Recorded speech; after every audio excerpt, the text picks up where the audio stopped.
Hi guys, welcome back. Today our topic is right to equality. It is the one major fundamental right. So right to equality is the foundation of the democratic society. If equality does not exist, liberty becomes a privilege. So it ensures that law treats individuals fairly and reasonably. First we will see the Article 14. The Article 14 to 18 observes the right to equality provisions. So first we will see Article 14. Article 14 is it provides two laws. One is equality before law, and another is equal protection of laws. Okay, the term equality before law is a negative concept. It means no person is above the law, whether it can be prime minister or common citizen or a government official. All subjects to the same law. Okay, all are subject to the same law. This concept of equality before law, we have borrowed it from the British rule of law. Okay, next, equal protection of laws.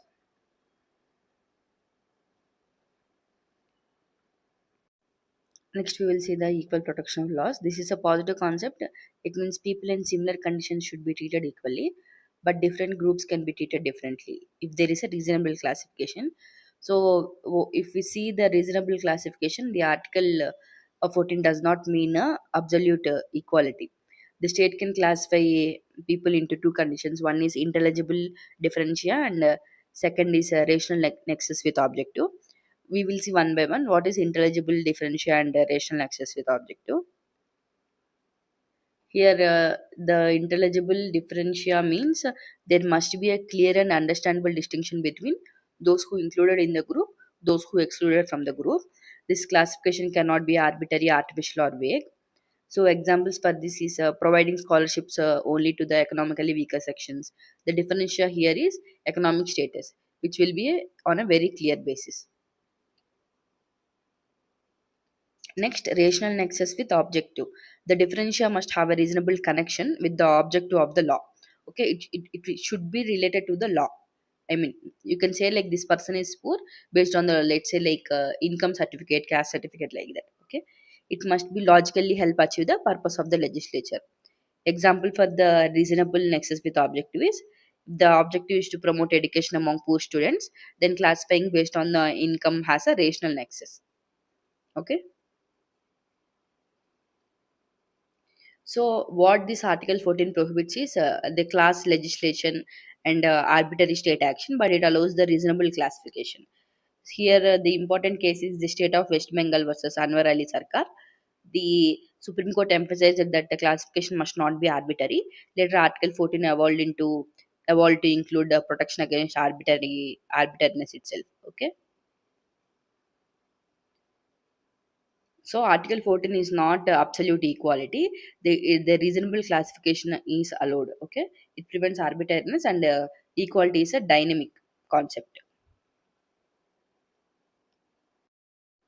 Next, we will see Article 15. Article 15 is the prohibition of discrimination on the grounds of religion, race, caste, sex, place of birth, but it is applicable only for the citizens. Okay. Here, the important thing is it allows special provisions for women, children, social and economic, educationally backward classes, and SC, ST also. So the reservation here is constitutional. It is a very important conceptual clarity. Okay. So which article provides the special provisions for backward classes and women, children, and etc. It is the Article 15.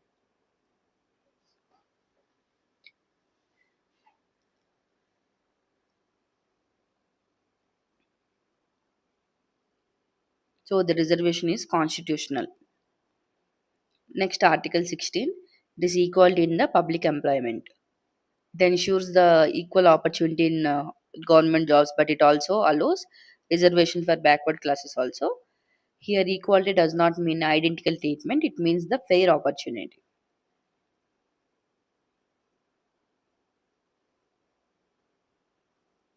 Next, Article 17. Article 17 is abolition of untouchability. So, untouchability is abolished. This is absolute, it has no exceptions. is enforced through the Protection of Civil Rights Act. It is a very powerful social reform provision. It is applicable to everyone.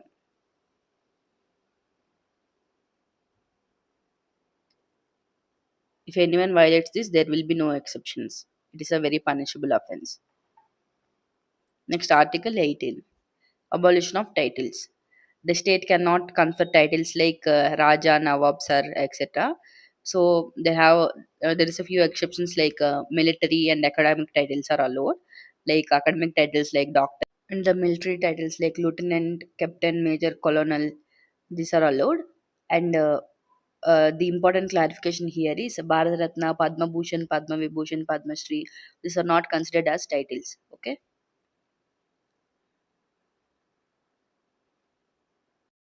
So our next topic is right to freedom.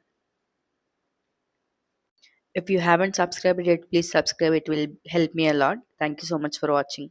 See you in the next class. Bye bye.